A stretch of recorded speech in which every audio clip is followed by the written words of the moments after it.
細工壽司食用藝術。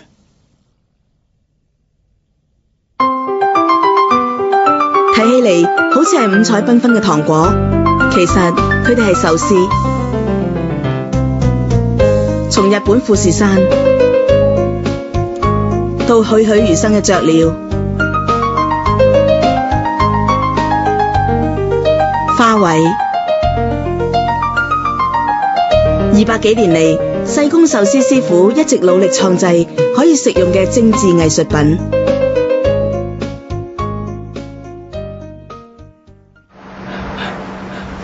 壽司係日本菜中最著名嘅，新鮮嘅生魚片放喺加有白醋嘅細小飯團之上。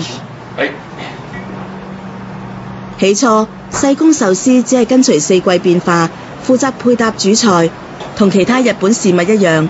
細工壽司演變成一門藝術。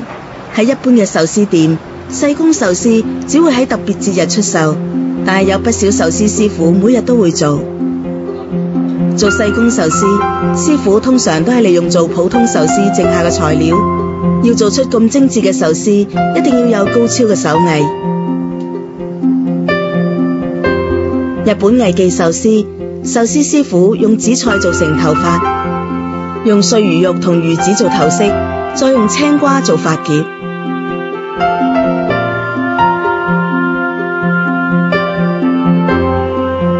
而家師傅用薄油魚片做緊一朵百合花。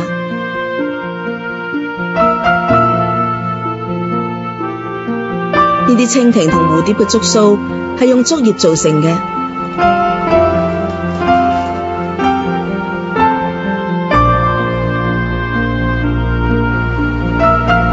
而翼就係用魷魚、蛋黃以及吞拿魚所造成嘅。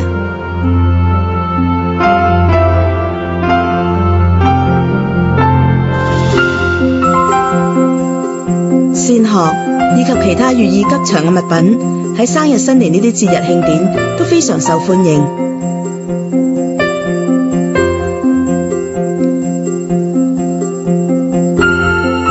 細工壽司嘅主題不限於傳統事物，師傅亦可以自由發揮創意。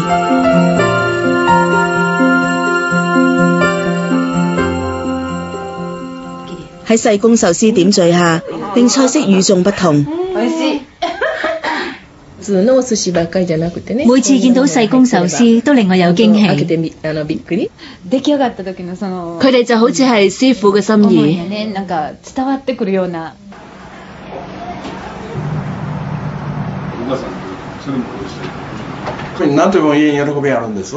我中意做細工壽司，因為好有挑戰性，可以令構思得到實現。喺壽司店，你一定要留心，因為你隨時會有幸見到呢啲咁精緻嘅食用藝術作品。